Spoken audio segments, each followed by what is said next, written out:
We are in the drop library. We are in the Popol. We're going to take this right up the gut. We're going to break this all the way down. We're going straight up the middle with the Popol. We're going to pretty much take this whole segment just to read the Popol. Maybe make a dismount into the annals of the Cakchiquels. Daniel G. Britton, translation, The Victory of Our Fathers After One Had Died. We'll start right there. So we're on page 95 of the Annals of the Cakchiquels. We're on page 93 of the Popol, and we are in the drop library. Pull it up. Let's go. The defeat of Zipacna.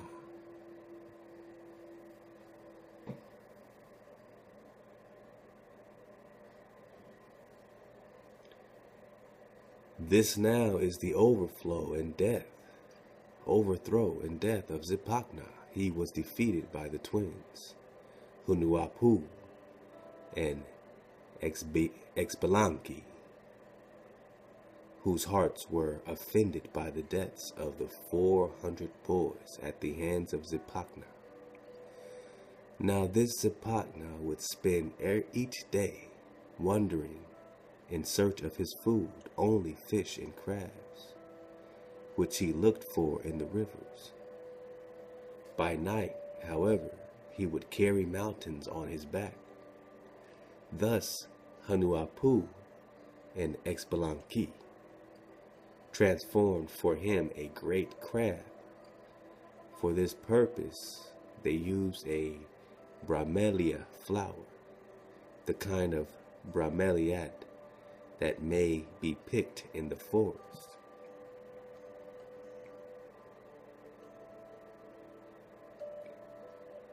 Make the open claws. So the kind of bromeliad that may be picked in the floors to make the open claws. For its shell and backside, they used a hollowed out stone. This shell they placed at the bottom of a cave below a great mountain.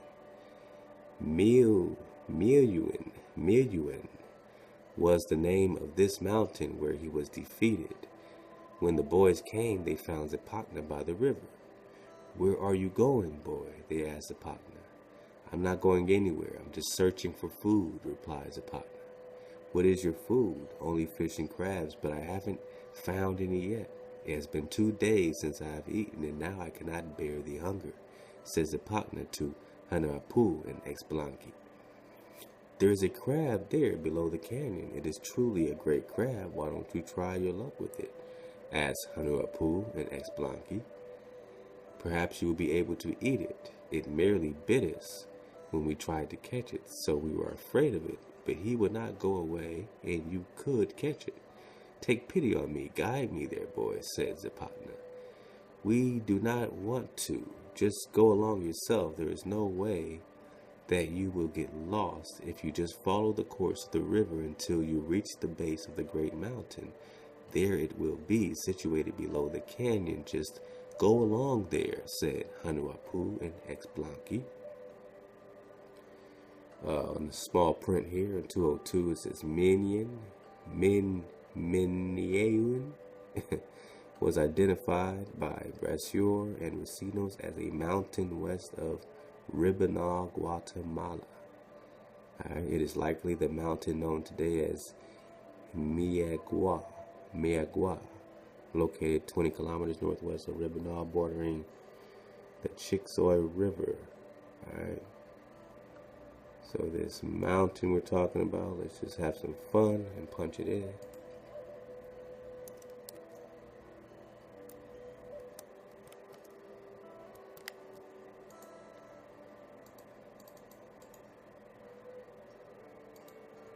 If they let me. There we go.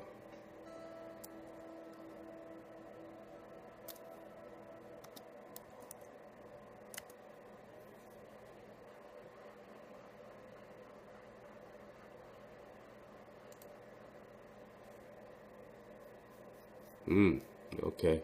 It's giving me this crazy, man.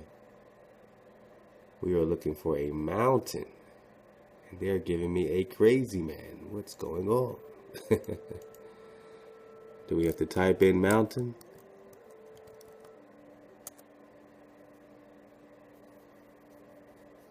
Alright, okay. What is this?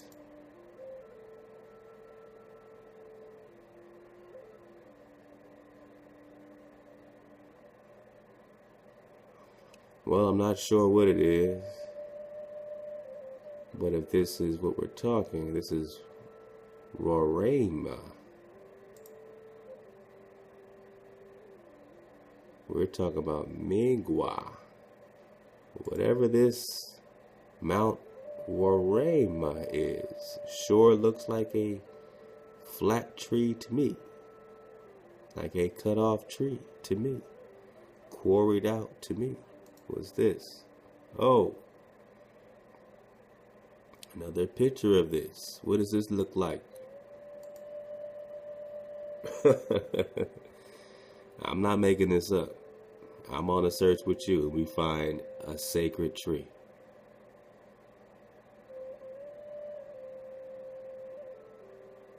Mountains that used to be trees. Tree stumps. Now, I don't even think my man GeoShifter had this one in his video, so we just found a new one. Mount Roraima. But still, remember, we're just searching for this Miagua. So, you know, you guys dig something up. Tell me if you find something on this Miagua. I mean, they're sending me all over the place. Look at this. They said, huh? What do you mean?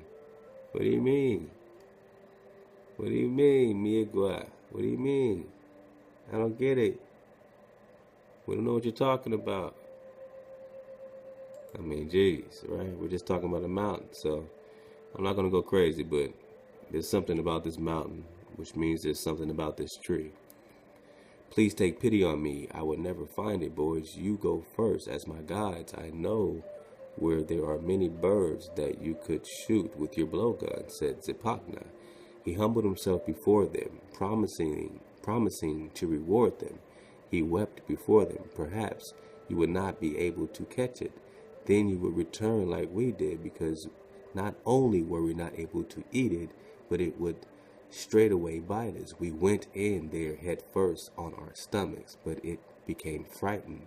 A little later, we went in lying on our backs, but we couldn't find it again. Thus, it would be good if you went in lying on your back, he was told. Very well, replied Rapagna. Thus they left, accompanied by Rapagna. At length, they arrived below the canyon where the crab was placed. Its surface bright red there at the base of the canyon. There was their deception. That's good, rejoiced Zipacna. He wanted to put it straight in his mouth because he was truly famished and wanted to eat it. He just wanted to go in head first on his stomach, but the crab climbed high up and Zipacna came back out. Didn't you get it? He was asked. No, I climbed up high, and after a while I couldn't find it again. Perhaps it would be good then if I went in lying on my back, he said Therefore, then he went back in again lying on his back. He went all the way in until only his kneecap showed outside. Thus he was completely swallowed up. The mountain then settled down onto his chest so that he could not turn over again. Zipacna became stone.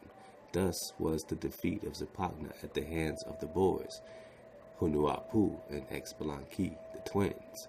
Such is the ancient account of the first son of Seven Makal, the maker of mountains, as he was called, who was defeated beneath the mountain called Menuen, which we cannot find, right? I mean, man, I really want to find this now. Menuen. It was merely enchantment by which this second prideful one was defeated. Now we should tell the tale of another. All right, so okay. And we're going to see how these correspond to these deities, demigods, fallen angels, whether we're talking about the Sumerian tales. Alright, so this is, I think, a slightly different spelling on this one. Let's see what we get. Oh, man, I'm not really getting a mountain.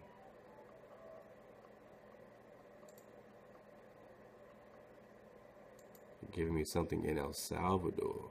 So, you know, alright, so they're pointing me towards El Salvador with this minuet. Alright, so we're talking about, you know, all throughout our indigenous South America. Alright, the third prideful one was the second son of Seven McCall. So Seven McCall was the first, his son was the second. This is the third prideful one. Kab-Rakan by name. I am the wrecker of mountains, said he. It was simply because of Hanuapu at Expalanqui that Kab-Rakan was defeated. Then Huracan, youngest thunderbolt and southern thunderbolt, spoke to Hanuapu and Expalanqui, saying, according to my word, the second son of Seven McCall must also be defeated, for it is not good what they have done upon the earth. I mean, does this sound like the story of these giants, right? Because every time, even with the 400 boys, they had him carry a large sacred tree on his shoulder. So it sounds like these people are going up against giants and a family of giants, of fallen angel seed. So, you know, don't think we're just reading something just off the cuff. I mean, let's see how it relates. Let's catch the vibration. Let's see what it's. Let's find all the babies if we're going to find it, right? If we're truly in this for truth, let's find the babies. I know they're there. You know they're there. So keep open and relax and surf the wave. Alright, so according to my word, the second son of Seven McCall must also be defeated, for it is not good what they have done upon the earth. They surpass the sun in greatness and importance, and this is not as it should be, so they're out of order. Thus lure him away there to the east, where the sun rises, said Huracan to the twins. Very well, thou Lord. It has always been thus, that we do not approve of him, for he is not lifted up where thou art, thou heart of sky. The boys replied when they received the word of Huracan. Now, this Kab-Rakan occupied himself as a wrecker of mountains. He would simply tap his foot a little on the surface of the earth, and straight away mountains, both small and great, would tumble down. Okay? Which reminded me of some of these pictures. It seemed like these are mountains that are tumbled down in a sense, you know. I mean, when we looked up this Minuan mountain, these mountains would tumble down. Then he was met by the twins. Where are you going, boy? They asked Kab-Rakan. I'm not going anywhere. I am merely a feller of mountains. I will wreck them as long as there is sun and light, he said when he spoke to them. So if he's wrecking down the mountains, if he's tearing down the mountains, he's tearing down your trees as well. So these people were way out of order, tearing down trees, you know what I'm saying, boasting themselves over the Most High, saying that they're the brightest and the smartest and the this and the that. Then Kab-Rakan spoke again to Hanuapu and Expalanqui. Where have you come from? I do not know your faces. What are your names? Asked Kab-Rakan. We have no names. We have just been blowgunning and trapping in the mountains. We are just poor orphans, for there is nothing that is ours, boy. We just wander in the mountains, both small and great. There is one great mountain that we saw that keeps growing until truly high it ascends. Alright, a great mountain that grows until truly high it ascends. It simply rises. What tree are we talking about? Far above the peaks of all the mountains, we could not catch even one or two birds before its face. It is really true that you fell all mountains, boy. Is it really true that you fell all mountains, boy? So just say, hey, man, We know a giant tree. Can you knock this one down? Asked Hanuapu and Explanqui of Capricorn. Is it true that you saw this mountain of which you speak? Where is it? You shall surely see that I will fell it. Alright, so he's going to knock it down. Where did you see it? This is it. There it is in the east, where the sun rises, said Hanuapu and Explanqui. Good, you lead the way, the twins were told. No, you just take the middle place between us, one on your left and one on your right. We have blowguns, and if there are any birds, we will shoot them down, they said. They rejoiced that they could practice their shooting, but there were no clay pellets in their blowguns. When they shoot them, they merely blew at the birds. Thus Capricorn was amazed. All right. Come on. Let's go. Then the boys used a twist drill to make their fire, upon which they roasted the birds. They covered the skin of one of the birds with quicklime until it was coated with white earth. We will give this to him when he becomes ravenous with hunger. When he savors the aroma of our birds, he will be defeated. We will put earth on its skin. We will cook it in earth in the same way. Therefore, he himself will be buried in the earth.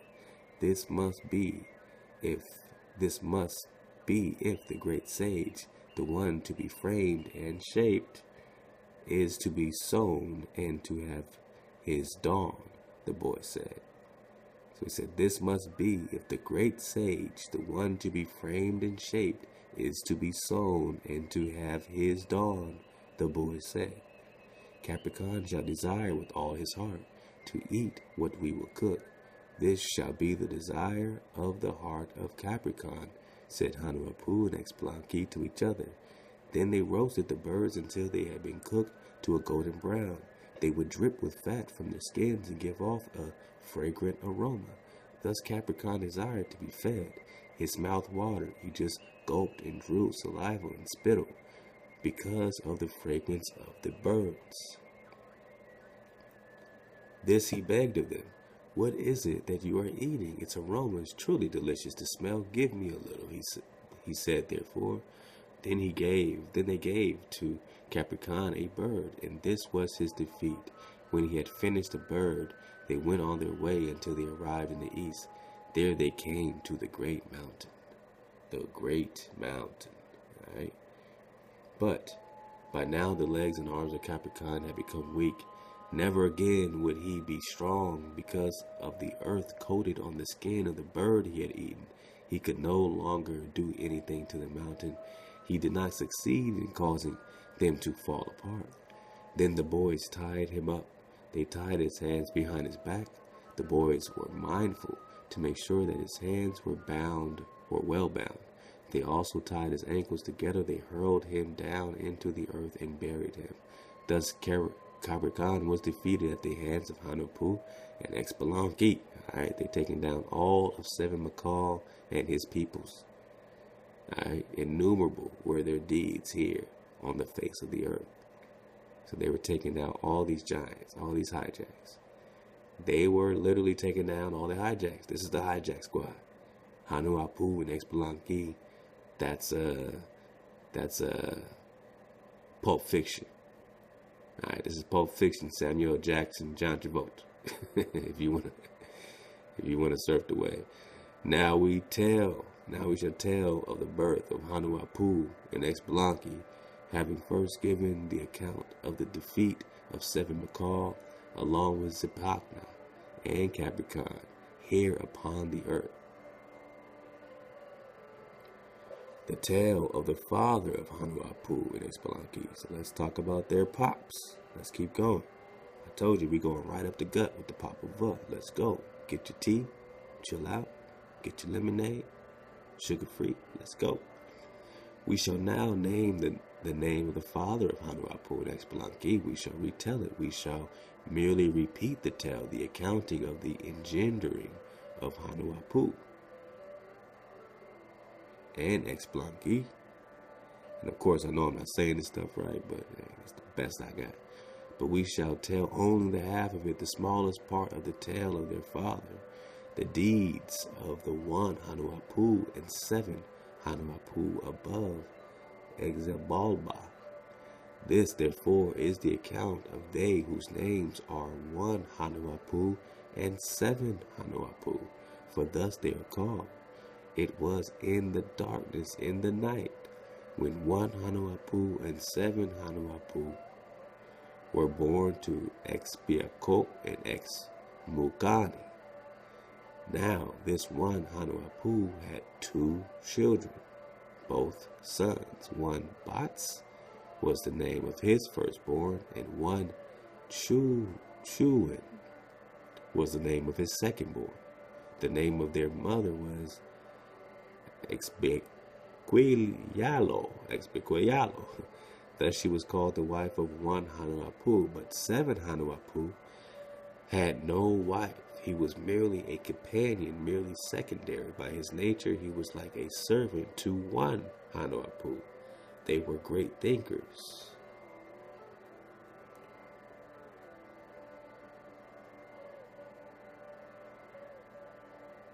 And the breakdown of his mother, the Exbalkiyalo, breaks down to the likely etymology of this name is Ex Lady Baki Bone Ya Water River Lo, perhaps yielding Lady Bone Water. Ted Locke notes that Yucatec Bak Ha, also bone water, is the snowy egret or snowy heron, and thus translates the name of egret woman. D. Ted Locke, 1996. So they're trying, right? They're going for it, but they're just guessing. These are assumptions. All right, so let's go. They were great thinkers, for great was their knowledge. They were seers here upon the face of the earth. They were good by their nature, and in their birth as well. They revealed their talents to 1 Bats and 1 Chuin, the sons of 1 Hanuapu. Thus 1 Bats and 1 Chuin became flutists, and singers, writers, and sculptors, jade workers, and precious metalsmiths. As for 1 Hanuapu and 7 Hanuapu, they would merely play dice and ball every day. Whoa.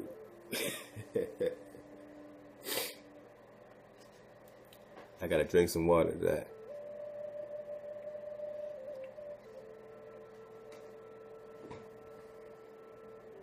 They would merely... Man, I wasn't expecting that. I'm reading this for the first time with you. All right, so, hey, I got 4 babies. I don't have time to read on my own. So when I do get to read, it's with you. So thank you for being there for me. Trust me, I appreciate that.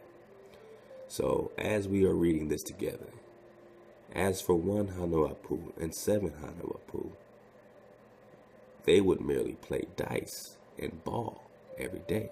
The 4 of them would pair off to oppose each other. When they gathered together to play in the ball court, if this ain't the Negro, then what is?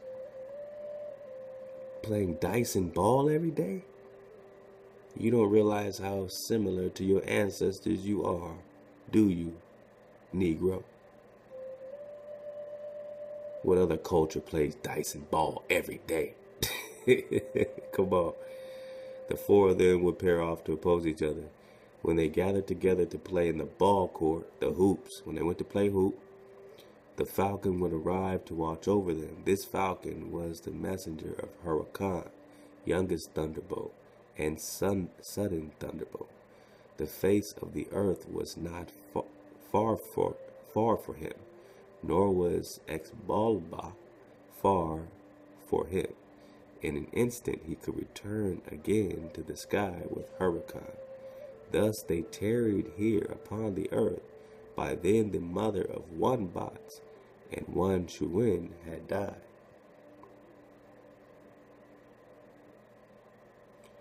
I wanted to get one of these 231, this Exbalba. See what they have to say. Exbalba, place of fear. Baba, that's why I was thinking Babel. Place of fear. is the Quiche name for the underworld. Exbalba, Babylon, underworld, ruled by lords of death and disease. Modern Quiche still use the word to describe an underground hell inhabited by demons who cause sickness. So let's get that again. The face of the earth was not far for him, nor was Exbalba, the place of death, far for him. In an instant he could return again to the sky with Huracan. Alright, so this falcon and messenger of Huracan, youngest thunderbolt and sudden thunderbolt, the face of the earth was not far. So, they can get there. They had, sound like they had to pass to do whatever the hell they wanted to do. Alright. Thus they tarried here upon the earth. By then the mother of one Bots and one Chuan had died. Now it was on the path leading to Exbalba where they played ball. Thus the lords of Exbalba, 1 death and 7 death, heard them. What is happening on the surface of the earth? They are just stomping about and shouting. May they be summoning here therefore? They shall come to play ball, and we shall defeat them. They have simply failed to honor us. They have neither honor nor respect. Certainly they act arrogantly here over our heads, said therefore all those of Exbalba. So the underworld was like, wait a minute, they playing hoop right on top of our head? And they ain't even like giving us like a proper invitation? They're out of order. So we gotta hoop them up. We gotta hoop them up. This is about. It sounds like it's about to go down on the hoop court. Let's see what happens, man. Then they, whose names were 1 death and 7 death, gathered all of their thoughts. All right. These therefore were the great judges, all of them lords. Each was given his task and his dominion by 1 death and 7 death. These are the Lord's name: flying scab, gathered blood. Their task is to sicken people in their blood, disease.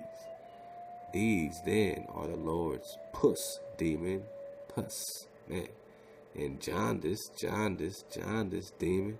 Those are demons. Their dominion is to swell people up until pus oozes from their skin and legs and the skin of their faces, right?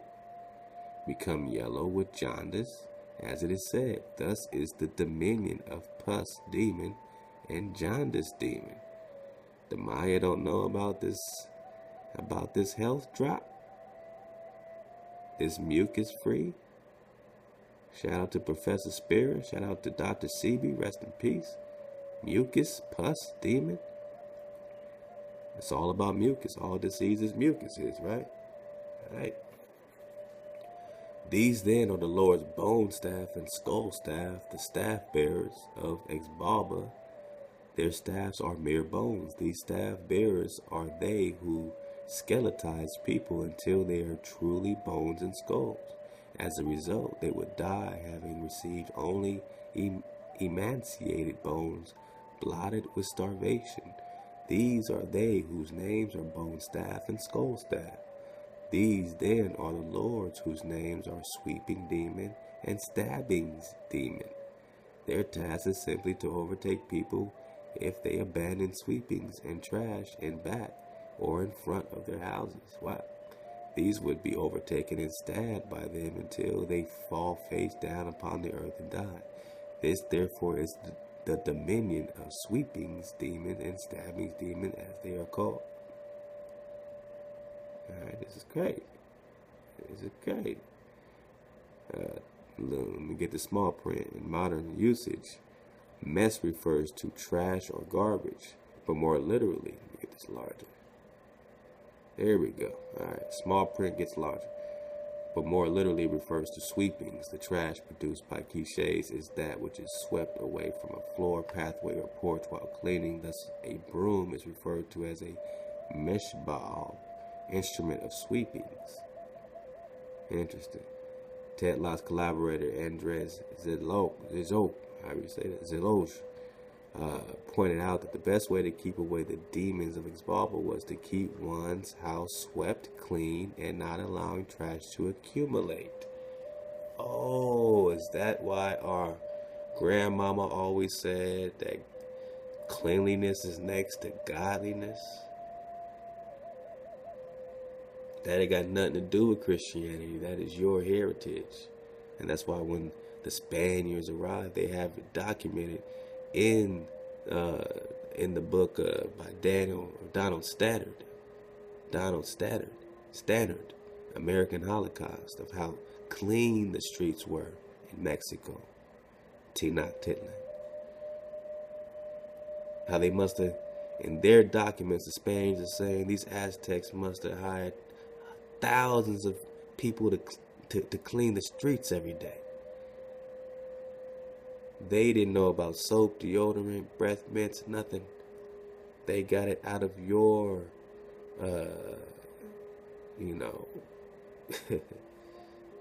shopping, you know what I'm saying? You know what I mean?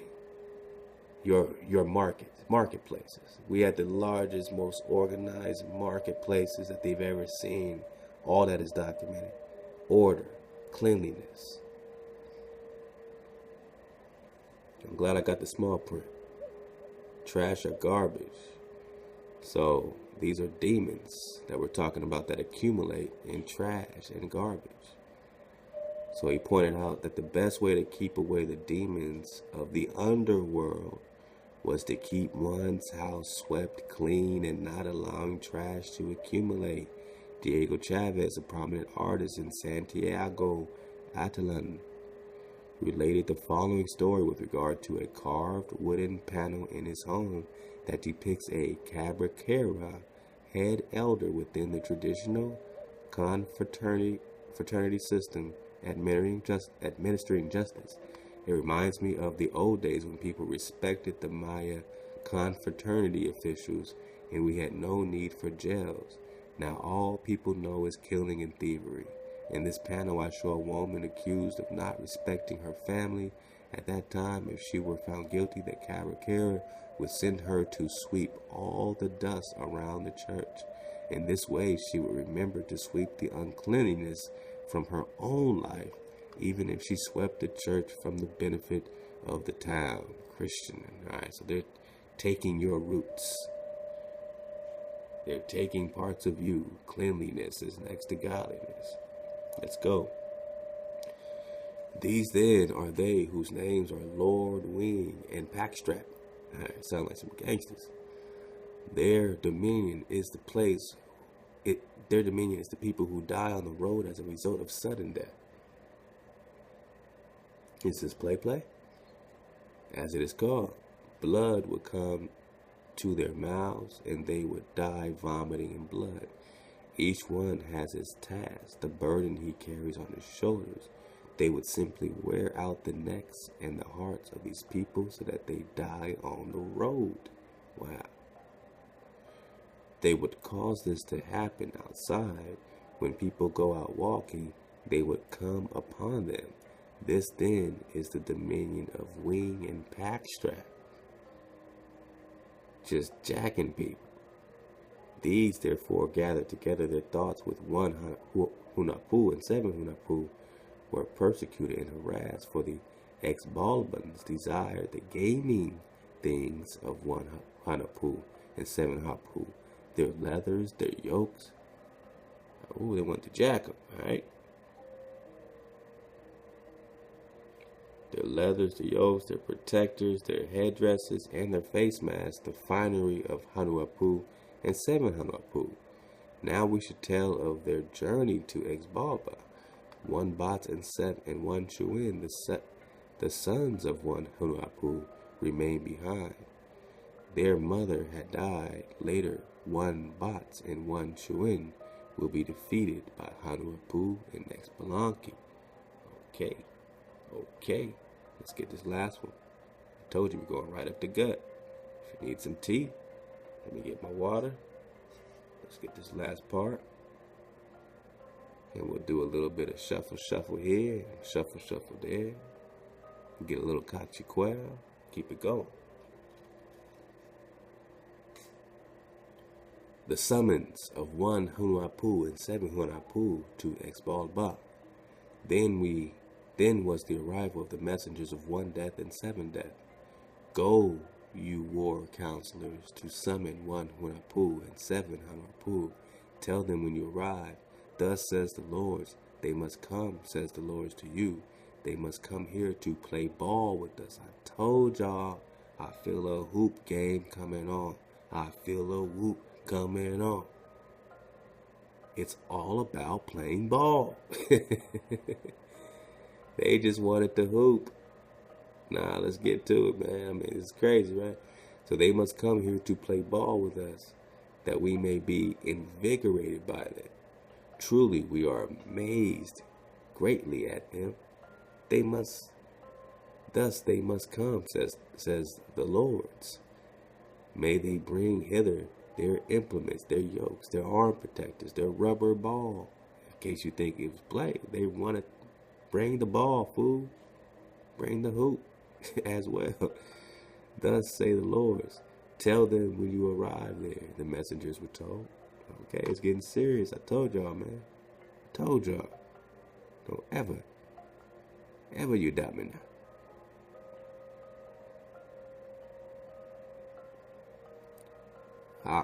Ak is literally man, but it's generally used in Popol text to refer to soldier, warriors.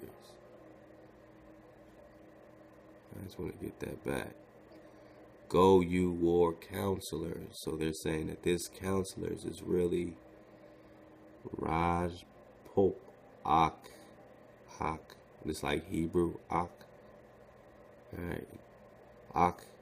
Akis.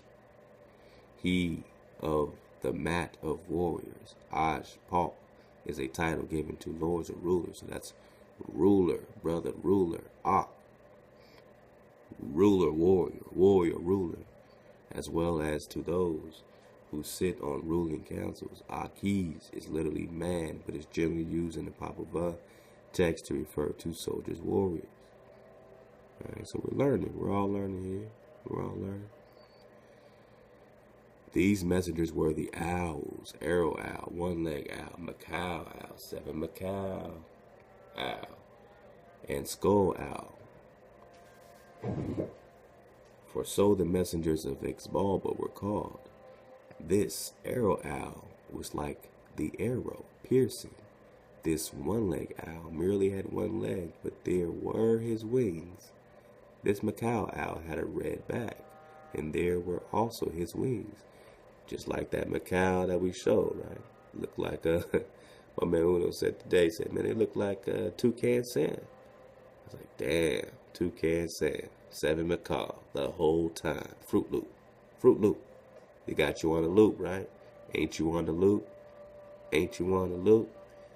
Alright. Now, this skull owl only had a skull with no legs. They were merely wings. The burden of these 4 messengers was to be the war counselors. Thus, they arrived there from Exbalba. They arrived suddenly, perching atop the ball court. 1 Hunahpu and 7 Hunahpu were playing ball at the court that was called Honor and Respect at Karshah.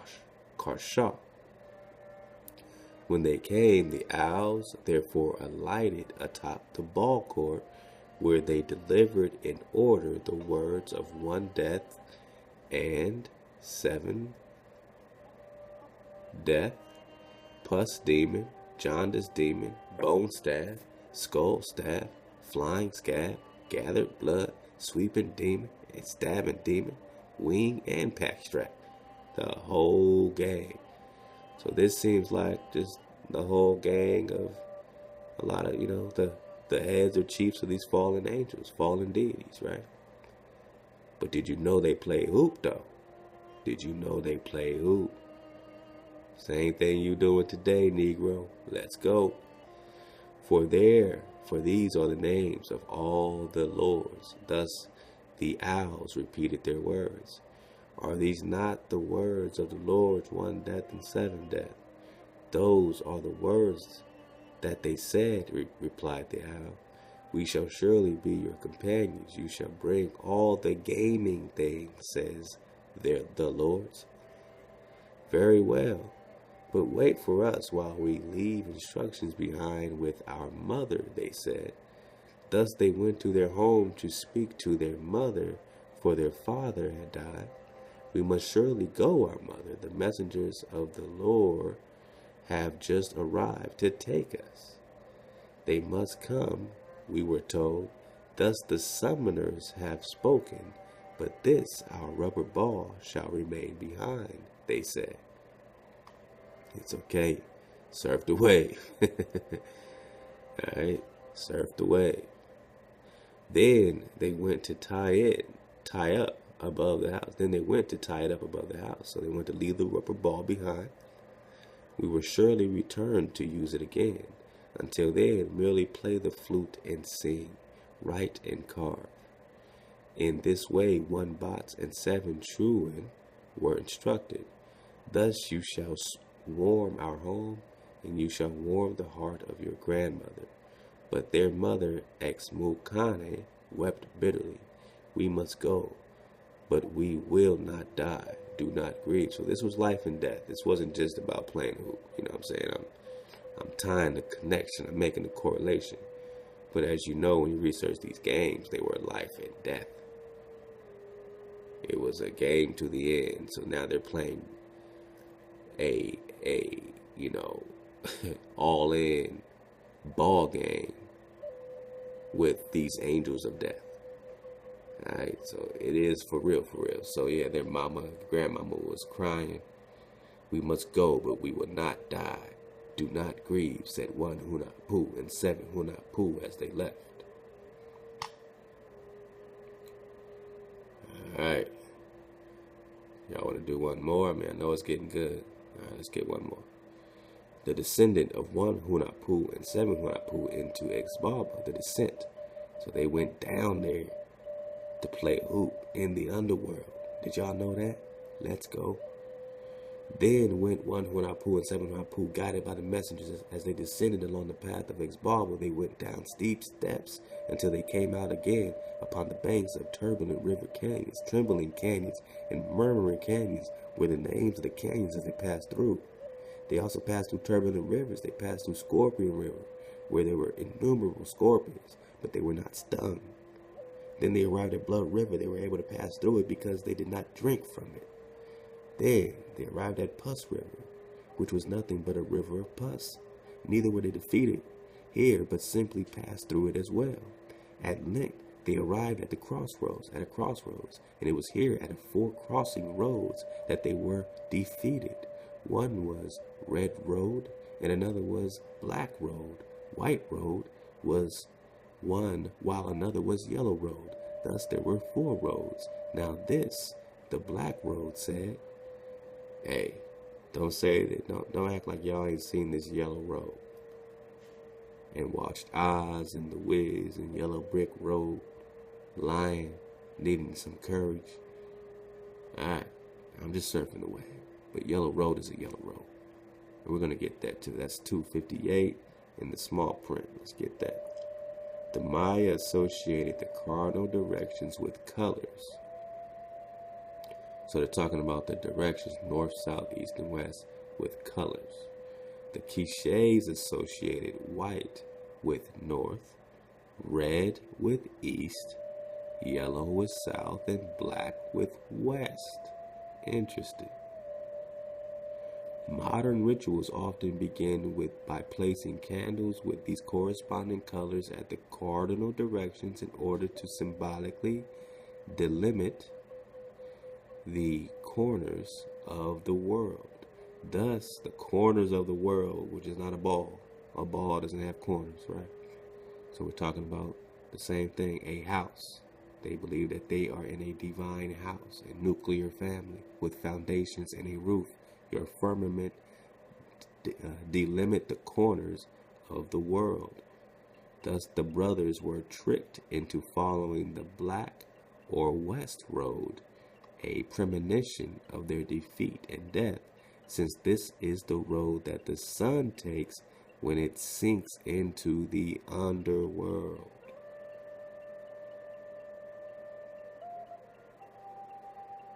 If you can't get no drop out of that, then you ain't got your hand out to collect the drop.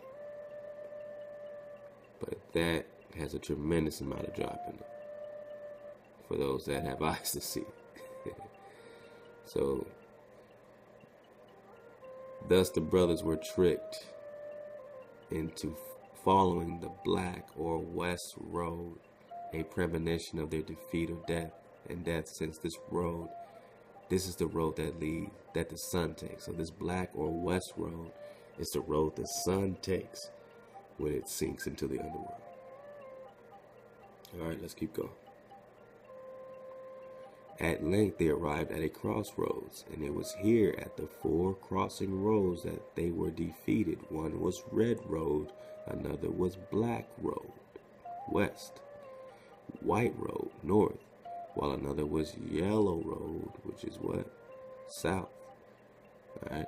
Thus there were 4 roads. Now this black road said, "Me, take me, for I am the Lord's road." Thus spoke the road. But it was there that they were defeated. They started then on the road to Exbalba. At last they arrived at the council place of the lords of Exbalba, and there again they were defeated.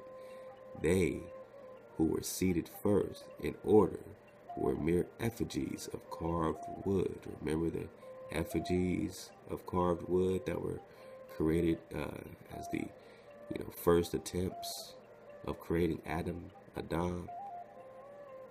And they were wood, but they did not worship correctly, so they were sent off.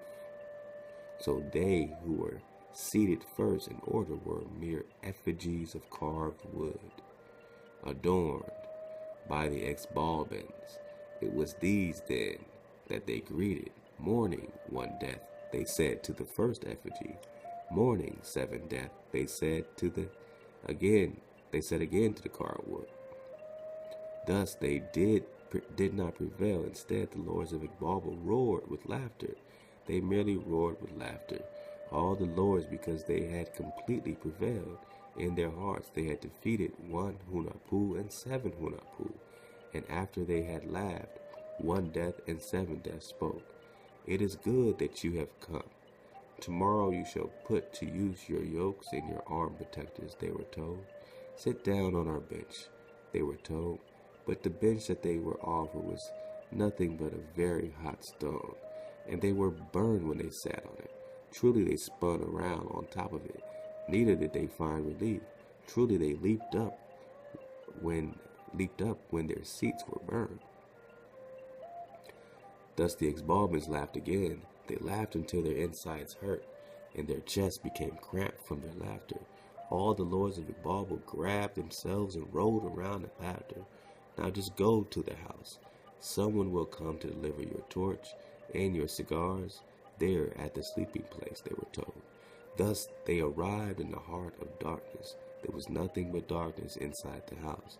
Then the Exbalbans gathered their thoughts. Tomorrow we will merely sacrifice them. They only have to make a mistake, and straightway they will die by means of our gaming things that we use to play ball, said the Exbalbans. So they had their own, they had the game rigged, if you know what I mean. But for their ball was merely a round blade, not a rubber ball. They played with a round blade. White Dagger was the name of the ball of Exbalba. Their ball was sharp, shattered bones pierced through the ball of Exbalba. Thus 1 Hunahpu and 7 Hunahpu entered into the house of darkness. At length one came to give them their torch, which was already lit. It had been sent by 1 death and 7 death, along with cigars for each of them, which had also been lit.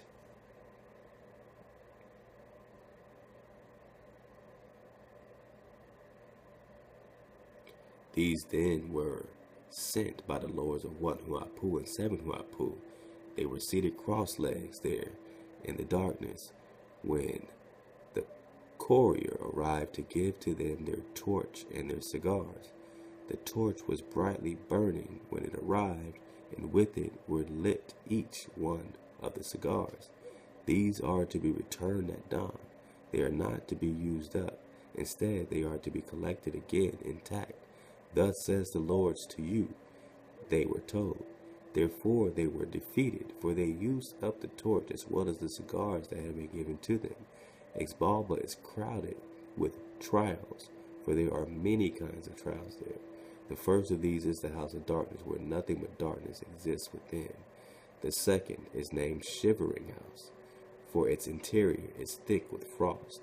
A howling wind clatters there, an icy wind whistles through its interior. The third is Jaguar House, where there are nothing but jaguars inside. They bare their teeth, crowding one another, gnashing and snapping their teeth together. They are captive jaguars within the house. The fourth trial is named Bat House, for there are nothing but bats inside. In this house they squeak, they shriek as they fly about in the house, for they are captive bats and cannot come out. The fifth then is Blade House, for there are only blades inside, row upon row of alternating blades that would clash and clatter there in the house. Thus there are many trials in Exbalba. 1 Hunahpu and 7 Hunahpu did not enter them. These are merely the names of each of the house of trial. Thus 1 Hunahpu and 7 Hunahpu came out and appeared before 1 Death and 7 Death. Where are my cigars and my torch that were given to you last night? They were asked. We finished them off, O Lord. Very well then, now your day is at an end. You are to die. Thus they were lost. They were broken as well. Here your faces shall be hidden, for you are to be sacrificed, said 1 Death and 7 Death.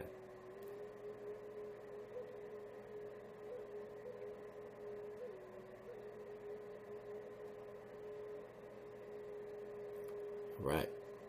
Let's get this. Then they were sacrificed and buried.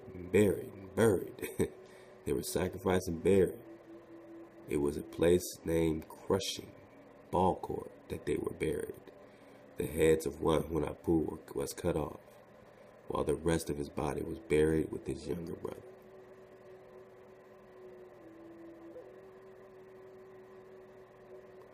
And when we talk about these blades, it says in the small print, these are blades made of either flint or obsidian. Remember the obsidian stone, a dark volcanic glass that, when properly flaked, can produce a razor-sharp edge. Obsidian blades were a major trade item throughout the history of ancient Mesoamerica, being one of the principal materials used in weapons, cutting tools, mirrors, sacrificial knives, and blood-letting instruments. And it talks about this crushing spot.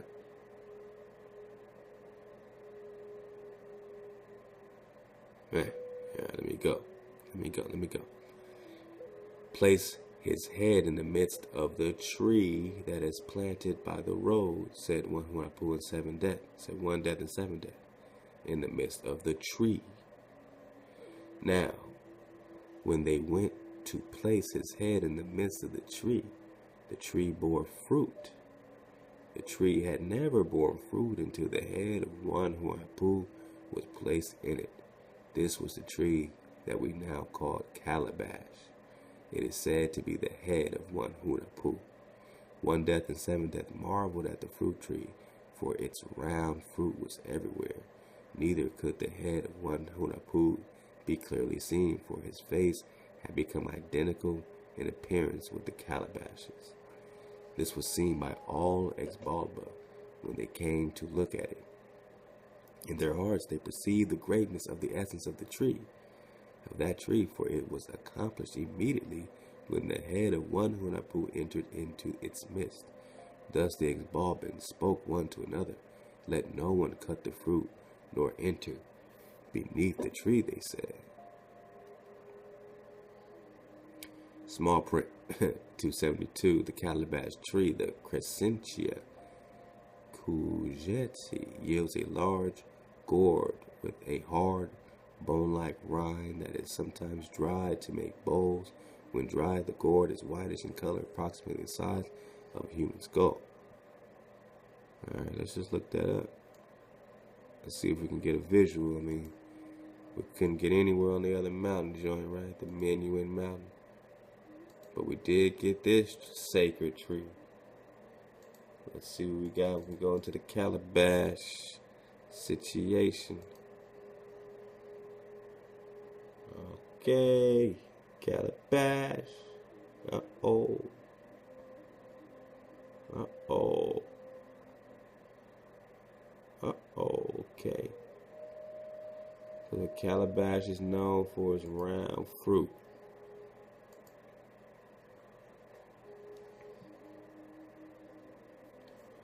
They say it gets to the size of a human skull. That this tree never bore fruit, the specific tree. Now, this is a small calabash. I'm sure these were larger calabashes. Use a large gourd with a hard bone-like rind that is sometimes dried to make bowls. Dried to make bowls, okay?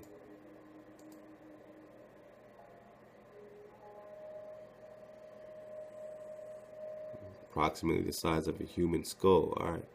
So thus they restricted themselves. All the ex-Baalbens restrained themselves, for the head of one Hunahpu was no longer clear, having become identical with the fruit of the tree whose name is calabash. Great is the account of it.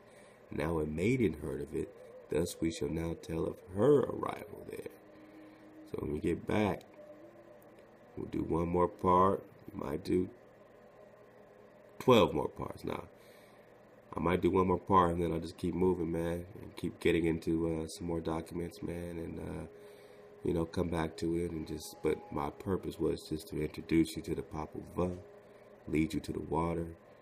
I've heard there's a lot of interesting things at the end of the Popol, so I look forward to completing it on my own and with you. We'll get back later to the maiden lady, blood, and the tree of one Hunahpu. And it keeps going back to the trees. It keeps going back to your trees.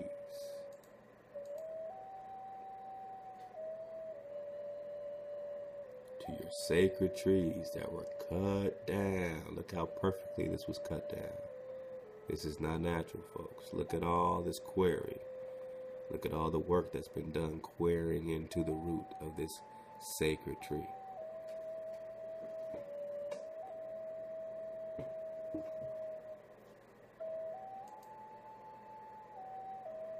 So let's do a quick intermission. Let's get some of this RFG Chosen One. I always like building, man, with my brothers and sisters that are just going for it. And, you know, once you got a foundation, you can surf dang near any wave, man. So this brother always builds and goes all over the place. You know what I'm saying? So it's cool to see what's out there and see what he's talking about and see how that relates to what we're doing. So we heard a lot about this Dragon Ball Z. You know, I keep hearing how it correlates with different things. So let's see what this brother breaks down with some of this Dragon Ball Z situation. And let's go for it, man. You in the drop. Who knows what we got?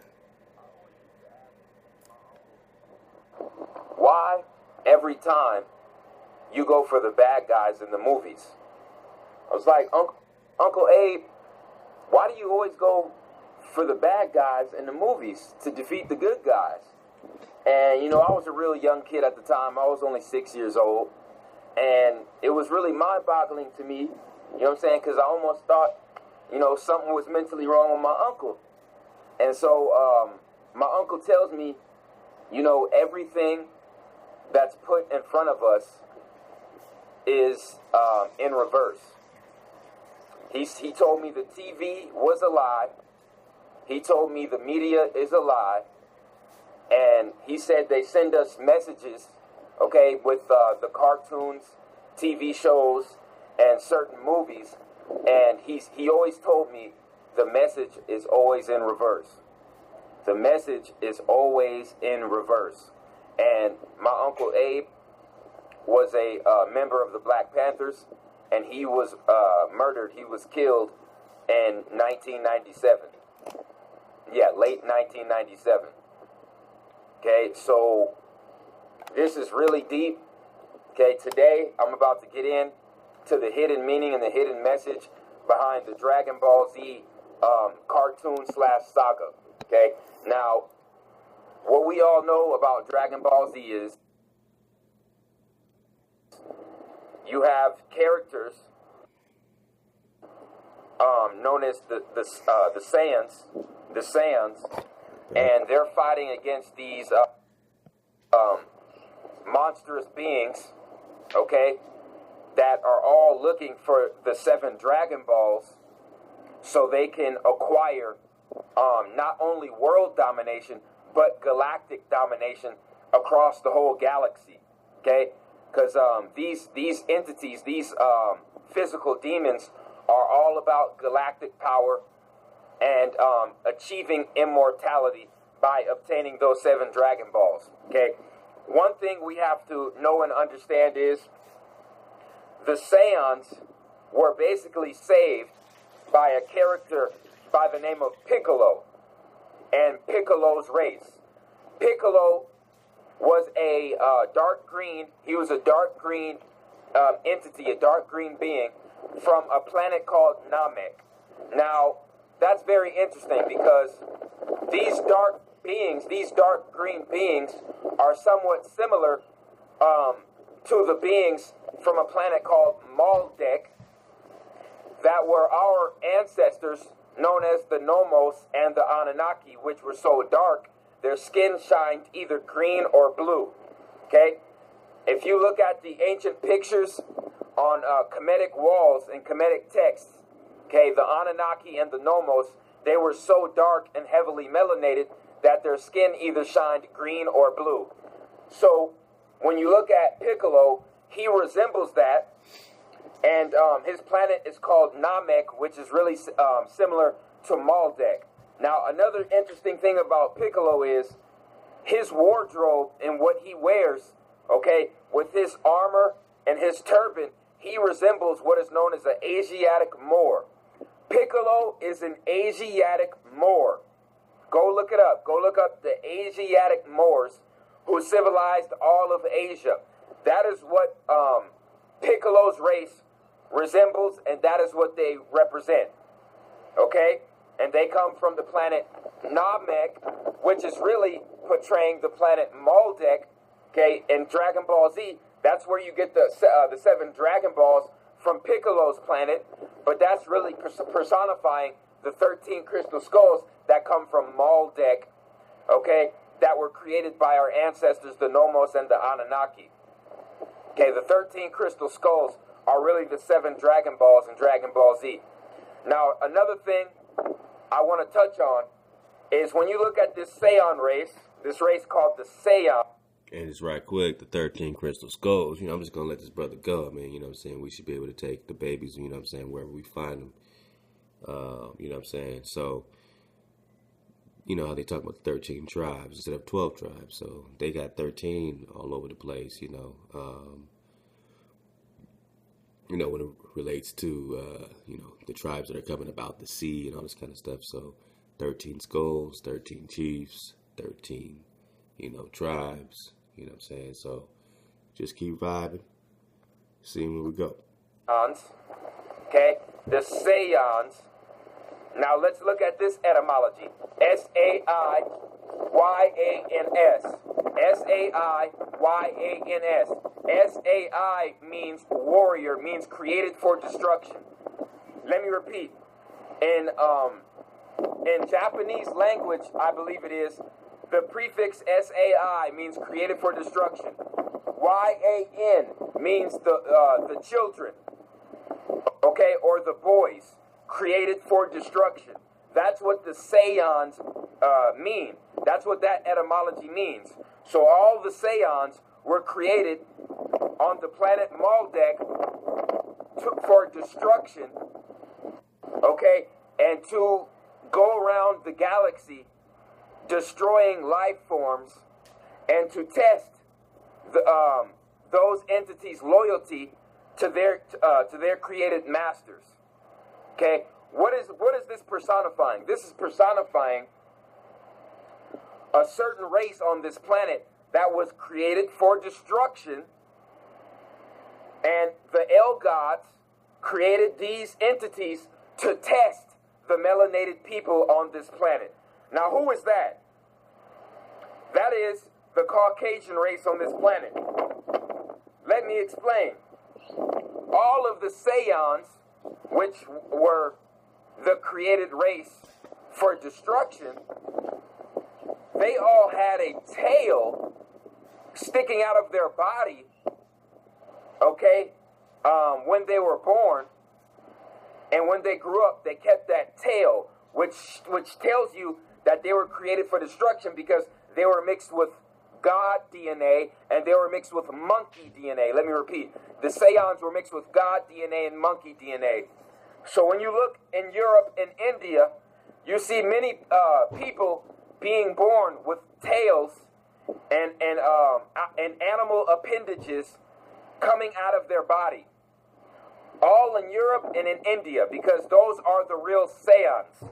Those are the real Saiyans. They have the DNA of the Saiyans, of the beings that were created, you see what I'm saying, by gods, mixed with God DNA and ape DNA, God DNA and monkey DNA, melanated DNA and ape DNA, to create havoc on this planet, to test the chosen children on this planet.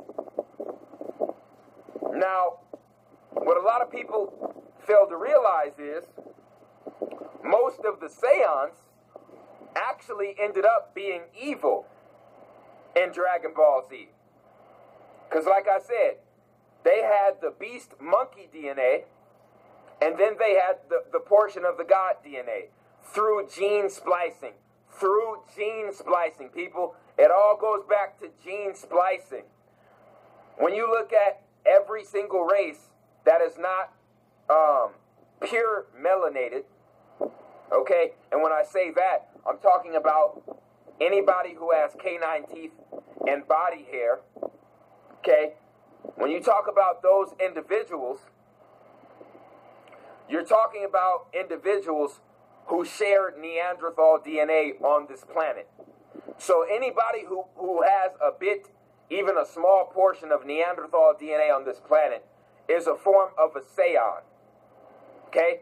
We all have our higher self and our lower self. Now they want you to think that the Saiyans are able to tap into that God energy, that God power, okay? But that is not possible unless the 7 Dragon Balls, which are the 13 crystal skulls, are summoned together, okay? And then you can tap into that energy to achieve godhood, okay? A Saiyan cannot do that naturally because he doesn't have the full God DNA. He's part monkey ape and part God. Let me repeat. All right, let us find the truth went in on this man with the, you know what I'm saying, with the blazing star, Aryan situation, hearing, you know, having the voice within versus the outer, seeing things from the within, then the abstract versus the concrete. And there's different people that, you know, some have this voice within, you know, others see the world from the outside in, upside down, inside out.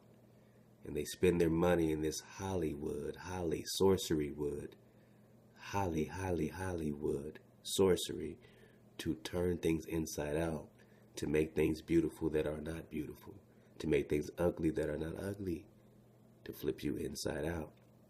Now, it is a scientific fact. I can go, you know, you can get plenty of YouTubes on this and plenty of you know, huge seminars on this stuff, you know, with the Neanderthal DNA, how the only race of people that don't have any Neanderthal DNA are those that they are saying came out of sub-Saharan Africa, right? But now we understand, you know what I'm saying, that all that, you know, sub-Saharan and Africa DNA hoax stuff, they took us here and brought us there. So we're talking about the indigenous people of this earth that are still fully, you know what I'm saying, rocking as a, you know, they say human, just like Les Will say, there's man, not human, you are man, son of man. Your DNA is Son of Man. And as a Son of Man, you have an inward voice. You have the actual signature of the Creator, the natural signature that the trees have. Does everyone vibrate with the trees? Everyone wants to. Everyone wants to achieve what you achieve and hear what you hear and have what you have. What do you think this is all about? Why do you think they're keeping you down? Why do you think they've abstracted every bit of your culture, every bit of your foundation, every bit of your foundational legends and truths? You are now a myth to them. It's how powerful you really are. You've become a myth to the confederacy that is against you. Because of your inward voice, because your kingdom is within, because you can escape it all and rule it all, if only you believe in yourself. Let's get some more of this intermission. Let's go. Part monkey ape and part God. That is what a Saiyan is. Saiyan, S-A-I, the created man, the created one for destruction. The Saiyan. Not a game, not a joke, people. Most of the Saiyans in Dragon Ball Z were actually evil. Vegeta, like I said, the character Vegeta, he started out as evil. There was about 3 or 4 more main characters who were Saiyans who were evil. Okay? Let me go ahead and prove this. Majin Buu, Super Buu, Kid Buu, Evil Buu. These individuals were able to imitate and absorb people's power, just like the melanin absorbs the energy of its environment. Ladies and gentlemen, those Boos, those Super Boos, Kid Boos, Majin Boos, Evil Buu, that was all personifying melanin. It was all melanin. And they tried to make the melanin into an evil character called Buu. Then, who created the Saiyans? Who created the Saiyans? It was Frieza. It was none other than Frieza, who was a god who was really, really cold, from a really, really cold planet like Saturn. I told people in earlier lectures that the cold energy is demonic energy and the hot energy is really the energy of the gods. The real hell is really cold and the real heaven is really hot. I stated that in my Freddy Krueger lecture. And that is... That's why I surfed the wave, man. And this cat always says something that you like, huh? Hell is really cold and heaven is hot. Man, I mean, hey, dig on it. Let's go. As personified in the Dragon Ball Z saga, okay, the entity that was responsible for creating the Saiyans was Frieza's race. It was Frieza's race. Frieza was basically one of the most powerful villains in the whole Dragon Ball Z saga. And that entity was the Saturnian entity that represents Set, the fallen one, the one with the goddamn horns coming out of its head, who was really, really cold-hearted, really, really cold-hearted. Frieza, okay, god of chaos and destruction. So Frieza created the created ones for destruction, which were the Saiyans, to test the chosen melanated people, okay, of Piccolo's race that came from Namek, which really represents Maldek. Time to wake up, people. Time to wake up. The dark green people that were part of Piccolo's race were personifying the original melanated beings that come from Maldek and that come from the Sirius star constellation.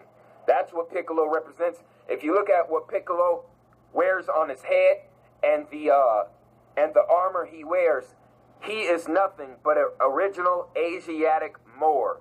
He is wearing the uniform of an Asiatic Moor, and he trained the Saiyans who are mixed with his DNA and monkey DNA you know what I'm saying, the right ways and how to tap into their God energy and how to beat the monkey portion of their DNA. You see what I'm saying? To tap into their God energy and to leave behind their beastly ways. Like I said, the Saiyans were part God and part beast. A beast ape and a god. That's why they still had those tails. That's why they still had that fur and those sharp ass teeth. And when they got angry, you started to see that come out of them. Because they would tap into that energy when they were using their lower 6 chakras. Okay? All significant, all personified, right in front of our faces. And I basically rock with my brother, you know what I'm saying, on a lot of things. And of course, you know, in our classroom, you know, we surf the wave, but we also, you know what I'm saying, try to, you know, anchor in, you know what I'm saying, where you know, it becomes a deeper aspect. So a deeper aspect to him saying that these were Asiatic Moors. Obviously, we know that Moor is a very general term. I mean, you got Morocco, you got people talking about Lemuria, Mu. This is, Moor does not signify all representation of all melon or all melanated people. This whole melanated term is something that we throw around today because it kind of makes us avoid being tribal. If you notice, we're not talking about tribes. We just keep talking about melanin and melanin and melanin and melanin and melanin. But you know that treaties were done against us by melanin. Melanated Moors did treaties against their other melanated brothers and sisters. Your melanin did not give you a pass to go over here or go over there to this land or that land. Morocco didn't rock for melanin, they rocked for Morocco. Egypt rocked for Egypt, not for melanin. So your Hebrew or your, you know what I'm saying, you know, tribes of Yashra, 12 tribes, 13 tribes, Aztecs, Maya, did not rock for melanin. They rocked for their tribe, their power. And all melanated power was not the same. And that's where you get lulled to sleep back into the black hole when you just bring in this Asiatic Moor. Well, what's that? Asiatic. Well, we know our people are everywhere. Civilizing Asia? The Moors civilized Asia? What tribe? Who were their fathers? Who were they? What tribe? Don't get lulled to sleep into a black hole of a generality, a general term. In some cases, they translate more meaning great, more meaning bigger. M-O-R-E, M-O-O-R, more, great, more. I want more water. Give me more. I have more than you. You're a more. You're great. You're greater. You come from great. You're more. So that didn't necessarily mean Morocco in certain, you know what I'm saying? So different things were different ways. So Asiatic Moor is super general. And we're getting more specific than that when we rock with our Creator. And that, again, is always where we get specific in our classroom, rocking with our law, not just a universal aspect of melanin and talking about planets, when we know that we are firm, fixed, and immovable. And that these so-called things and what we're deeming as big balls of planets, we're talking about extended celestial sky area underneath the vibrational zone, which is called the firmament. And that's why we get into the 10-part series of Worlds Beyond the Poles. That's why we understand the experimentation of these stratosphere experiments, of them blasting way up and showing you what they see, showing you that you're going into water above, water below. So we're not talking about a bunch of planets in space. We're talking about water above. The same water that you have at Pacific Oceans, Atlantic Oceans, you have above you. Waters above, waters below. So these celestial sky areas have energy. And these people are given these particular areas, these Pleiades, these Saturns, these energies, these celestial sky areas where there are beings that exist in terrain just like this over there. But they are in an underworld. Under does not mean under you, it means under the firmament. So you see, it is all relative, it is all perspective. Underworld does not mean under you necessarily. It means underneath the firmament. So their first heaven is their underworld. And he who has the keys to their underworld also has the key to their heavens for the time. Until it's game over. And like I said, at the end of the day, it's only order. And we have to choose up. We have to choose up. So y'all keep digging in on this Dragon Ball Z Decoded. I told you that was a quick intermission. We're going to do our dismount. Rocking with some more of this Annals of the Cakchiquels as promised. Next time we'll dig a little deeper into the Alkebu-lan map. Do a dismount. That'll be the 7th and final part of this particular series. But like I said, we'll come back to it and get some more slicing and dicing in the Popol. And who knows, I might change my mind. We might make it a 20-part series. So, you know what I'm saying? We'll see how interesting it gets, man.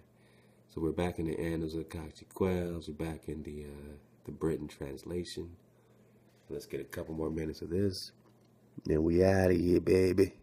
We out of here. Alright? The victory of our fathers after one had died. Alright, so these again are, you remember the Cakchiquel, the Quiche? They say they make up one family, two branches of one family. They come together to form one branch. They have a rivalry, but they still represent the same family. So as we dig into Popol, we're going to see a lot of correlations and synchronicity between both of these documents, which is why we're getting them like this in a 1-2. So you might feel like you're getting confused, but, you know, we're going to correlate it, and it's all right. It's all right, you know, read it yourself. You don't have to just read it here. Read it yourself. If you want to just read one, go back. Dig on it, do you. We're doing it a certain way, so let's see what we get. The victory of our forefathers after one had died, having arrived at the place, Quopitel,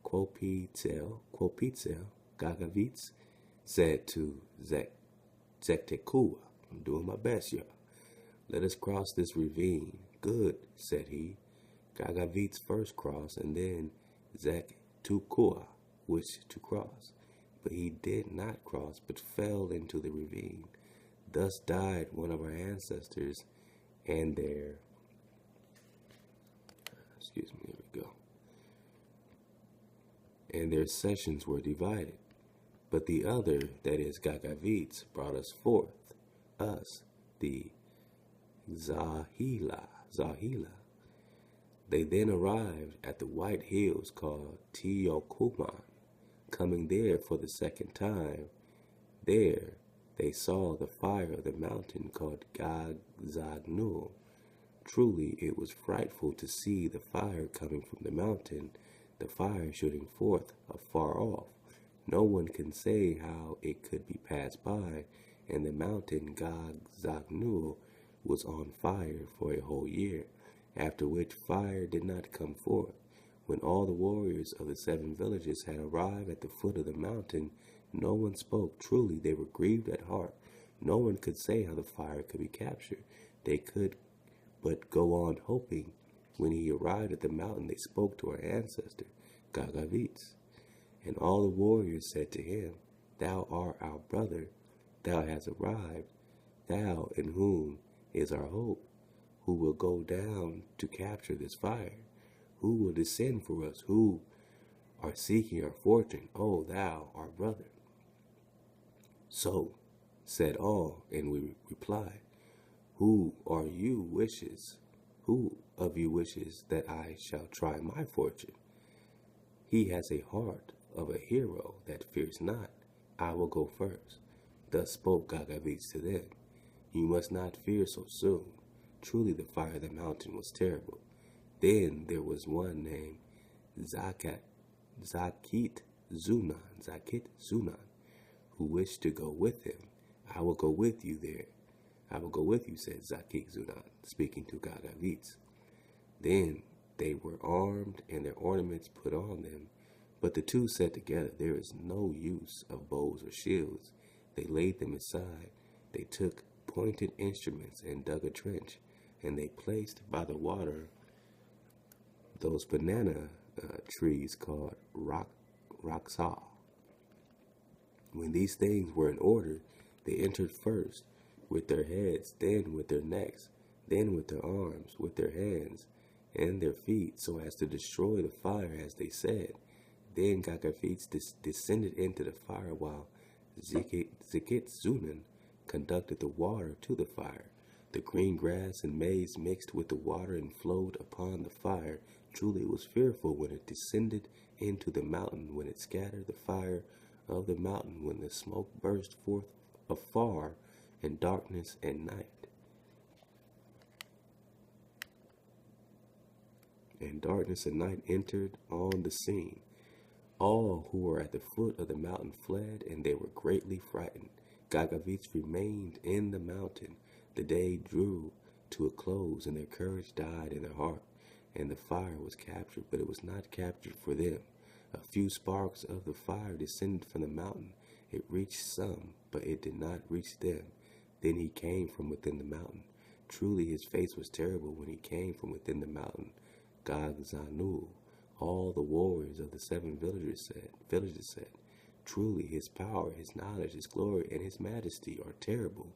He died, and yet he has come down, so said they. Therefore, when he had arrived, they seated him on the throne, and truly made much of him. And all said, O our brother, you have conquered the fire of the mountain. You have reduced for us the fire. Ye are 2 heroes. One is the first hero, and one follows him. Ye are the heads, our chiefs. So said all the warriors of the 7 villages to Kagavitz. Then he said to them, the heart of the mountain has come as my slave, my captive. O you, my brethren, my kinsmen. When the heart of the mountain is opened, the fire separates from the stone, even the stone called Cakchiquels. It is not a green stone, and there are 13 others within it. And hence comes the dance called the heart of the mountain, Gagzanu. They say this dance is executed violently with many troops of dancers, nor can one count those who join the noise. They went from there and passed over to Cakchiquels, as it is called, and they rode on the lake. There was no ceiba tree rooted in the soil, nor did they go under the ceiba tree, but they went down under the water. Therefore they called the place Cakchiquels, the buried ceiba, and they passed on to the place called Exalalapaka. There they twined the leaves of the ananos for the royal seed. Therefore they call that place Exalalapaka, Anona garlands. So say our ancestors. Alright, let's get this last part. Actually, that is the last part of that. And then we're going to get into the conquest of Ikomaji. We are on page 101 of the Annals of the Cakchiquels. And we have one final part remaining. So how do you guys want to do it? How are we going to do it? How are we going to make our dismount? Alright, how are we going to do it? I mean, you know, we can get some flat drop. I mean, we can get some N.W. Smith Chickapoo. Y'all want to see what this brother's kicking? Y'all want to see what he's talking about with the Chickapoo and then Nova Sota and their 13 commandments? This is why they call it Drop Nation, man. Everybody's dropping that drop. N.W. Smith, take it away. Smith, and I got another one. I was going through my phone, cleaning it out today, going through my screenshots. I screenshot like everything because there's so much that I'm reading at one time. So this is one of the things I had screenshot, and I just went back through it. And at the time when I was going through this, I thought nothing of it. No big deal. This is probably them. Just figured this is probably them making fun of us. But as I went through today, I looked this up, just wanted to see what the lyrics were, what it had to say. First of all, I did not realize I actually took this from Duke University. I could not believe when I seen that. I was like, wait, they actually have the lyrics to this there, But you can see the Chickapu chief, right? And literally, as we go through the lyrics, it's honestly what it says. This man is a chief. He is an Indian chief, and literally, the way they're making fun of him is for the reasons he has in his arms here. It's just that he was caught stealing chicken, Look at that. And then look right there, can you see that? Indian coon songs. Indian coon songs. Wow. So now, I hate to bring that up, but also I think about some of those Moors when they keep telling you that the Wichitas were coons and they were black Indians. I'm gonna do my best to go in depth with this. I'll leave this in the description box as well. They give you the lyrics, which I thought was really good.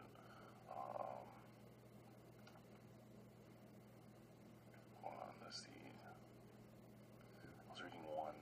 I think it might be this page.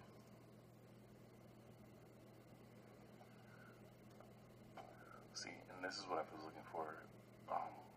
One of the things I was looking for was if there was any trace of them actually hunting coons, but coons being us, black Indians, up into trees.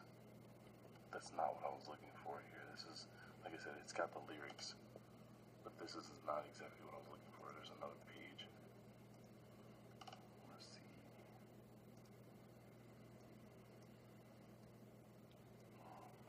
I just zoomed in here. Because these Chickapus, as I tried to look them up, the way it's spelled there, it actually, Google keeps changing it. They won't give me anything right now on the Chickapu spelled with the C, and I'll show you what they did give me though. Let me see if I can go back here.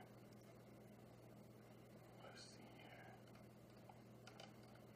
Change the page. There it is.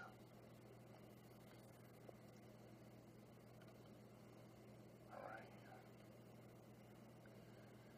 There it is once again. Indian. So we know they ain't talking about imposters. They're literally talking about us. Mm-hmm. And I think this is actually Montana. I could be wrong, but I think this is Montana that they're talking about. And there's another lyrics I was reading. I gotta find them. When I first actually screenshotted all this, I have it in my phone, but they actually talk about it being in Arizona. These Chickapus, they are actually in Arizona in the canyon and the howling coyotes. Check this out.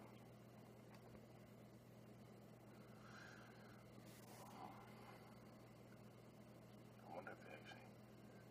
But yeah, here. This is what I thought right here. Oh, it won't let me highlight it. In Montana, a wild and woolly lived a foxy coon. He dressed to the court next morning. They brought him, the Indian chief to the told the, see, I don't know, maybe their English isn't as good as ours, because I don't know how that is up. I mean, y'all gotta dig on this, man. But if no one else shows you anything else, no Samuel Sewall, if you don't see any 1828 Webster definition, copper color, if you still like, man, what is the description of these people? You can go to Duke University. You can see these Chickapu songs. And you can see it says in Montana, a wild and woolly. So we're talking about woolly what? Woolly hair. Lived a foxy coon. Alright, he dressed or something like that to court. Next morning, they brought him famous Indian chief. So they're calling this man the famous Indian chief who's wild and woolly. A foxy coon. Now they're calling you a coon, Negro. And y'all get the rest, because I know this brother does nothing but dig in, dig in. We're going to make our dismount. I just want to tell you I love y'all. Love to everybody rocking the drop. Again, send me your pictures so I can put them on the wheel. So you can rock the drop with Nina. You can rock the drop with Catrice Green. And, yeah, you know what I'm saying? I really appreciate all the love. And it's a beautiful thing. I mean, I don't know. I think we got a couple more minutes. Oh, yeah, by the way, what are we talking about here? Let's end with some money drop. All right, according to Alex Jones, the dollar, this money will collapse 100% on the 27th. What's that, next week or so? A couple weeks? Dismount time. Let's go. Former Congressman Dr. Ron Paul joins us here for the next 15 minutes, and I've got a lot of questions. I said on long term, all paper currencies, self-destruct. That means gold could go to infinity, and this would be very destructive. So that will come if we continue to do these policies, and I see no possibility at the moment of changing our policies. So the demand for spending and the demand for deficits are such that they will keep printing the money. Even today, when the Fed has an announcement, he's not going to say, oh, we're going to quit inflating. The question is, are we going to inflate $85 billion a month or $80 billion a month? So that is a course of looking for destruction of the dollar. And in many ways, they've accomplished a whole lot since 100 years ago. The dollar of 1913 is worth about 2 or 3 cents. So although it's been doing it steadily and gradually, and it hasn't been catastrophic, we've had a lot of catastrophic events in the meantime, like Great Depressions, financing war, big inflation, and all these other problems. So I don't think it looks good for the dollar. If gold does end up going, into infinity where it has no dollar price, it's very, very bad news. People who own gold think, oh, that's great news, but it really isn't. It's a bad political event. That means the country and the whole world will be in great danger, and it's the kind of thing that we would like to avert. Absolutely. In fact, we have a graph from 1913 right through 2011, and you can see the dollar's lost over 97% of its value, and so it's already really collapsed. It's just that we've grown up during its collapse, but now there's not much value left. I'm seeing real inflation everywhere, but they seem to spin it on the news and say that inflation is low. What do you think about the official inflation numbers? I don't believe them. What do they say? Less than 2%, 1% inflation. But then if you go and look at certain things that are pretty important, like medical care costs right now are skyrocketing, and bond prices are in a bubble.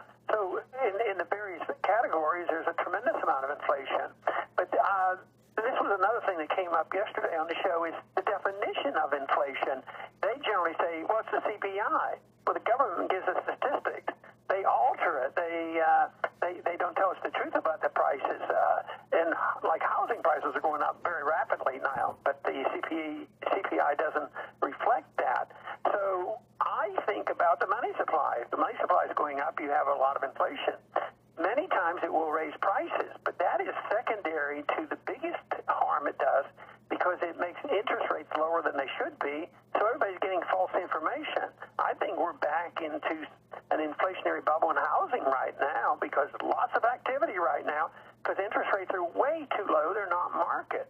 And therefore, you have this excessive debt accumulation, malinvestment, and for the most part, rising prices too. But if you look at only the CPI, people are very much misled. What you have to think about is the cost of living of the average person in the middle class. And, free market economics shows us that, if you destroy a currency, you do destroy the middle class. The freer the market is and the sounder the money, the larger the middle class. And we have been pretty good compared to so many other countries. We were always bragging about the largest, wealthiest middle class ever. That's not the case anymore. So I think we're even vulnerable to some of the things like going on in third world nations in Brazil Sure. Some people are doing quite well, but there's another large number of people not doing well. And we have a lot of people unemployed and on food stamps and Sure. productivity's done. So we're looking for trouble ourselves, even like what we're witnessing on the television in these third world countries. We could turn our country into a third world country if we're not careful. Well, absolutely. If you look at the billions of bullets, the armored vehicles, the FBI director today admitting domestic drone operations, the government is preparing for war with the American people, and you see governments all over the world in this world inflationary spike moving to suppress their populations. Can you speak to why you think there's such a homeland security buildup against the American people, or do you? I do think they prepare. You know, it's amazing how they look at these things differently. The government of Turkey was sympathetic to the rebels in Syria, and probably with a little bit of pressure from us, they were helping, you know, the rebels, including the Al-Qaeda. At the same time, you know, it couldn't happen there. Now there's a rebellion going on in Turkey that people are demonstrating. Oh, well, you guys now are the bad guys. Just think of many countries we have helped support the rebels, even though it's on again, off again. One time we're supporting a group, then we're against them. But we generally support all this overthrow. But what if there are demonstrations on our streets? I mean, it's just like in Turkey. They're cracking down and say, well, you guys are really the bad guys. The rebels in Syria, they're good guys. But when it comes here, there will be no soft touch. They're going to be very, very tough. And they might not say that we know it's coming or they're planning it, but it's a contingency, and they are prepared to think that if enough people get annoyed enough to start demonstrating, and I know there's a lot of people very angry because there is this division of wealth right now. The rich get richer, and those that have influence in government and laws and part of the Federal Reserve System, they do quite well. But the number of people who are suffering are growing, and I think that will probably continue. Absolutely. It's the cronyism, the opposite of free market, and then the media. It's going to continue. It's going to continue. You know, what they want to get back to is their founding fathers. They want to say, oh, well, this might be a third world situation. Meanwhile, they are the second world, and they have invaded the first world. And these people that are being, you know, in unrest, and these people that they're saying, oh, food stamps and this, these are prisoners of war. How dare you sit there and judge the prisoners of war? It's just that you don't have a perspective, nor are you teaching that perspective of truth. And that unrest happens when you have created a situation. And now you want to blame the situation that you've created out of greed, of taking from these people. Now all the gold, all the wealth that's gone to England, everything that's gone out of here from these people after the invasion, you ignore the 700-pound elephant in the room and just say, well, you know, these people, you know, they should be more ruly. They should go with our system, and they're outside of our system, so they're rebels. So then they flip it and say, well, it's the rebels that are actually good. It's the ones that are subjugating these rebels that might be the bad guys. Maybe the invaders are the bad guys. And who keeps evading country after country after country after country? So, you get the rest of this. Will the dollar collapse on the 27th? I don't know. But we're talking about paper. And we're talking about an illusion. Will the illusion collapse on the 27th? We will see. But what will we do? Stay up. We will suit up regardless. And we will choose up and make the best decisions to vibrate. And understand that your vibration, your connection, your unity is going to cause every bit of the change, frequency-wise. All our Creator asked us to do was to be hijack-free. To follow the commandments are to be hijack-free. Number one, the first commandment leaves you hijack-free. No powers before the power, no law before the law. Do you want to be lawless? Who wants to live in a lawless state? So everyone should desire order. Now who is bringing order? Where should we go to look for order? What leaders are giving us order? What leaders are telling us truth? This is why we're building together. And this is why we're unafraid. Because we rock. We make truth our friend. You're invincible. Because you're only in it for truth. I'm only in it for truth. I don't need to prove anything to anybody. You prove it to me if it's true. And I'll love you for it. And that's how we rock with the spirit that loves correction. No one is above correction. You should love correction. Therefore, you should love truth. So I love y'all.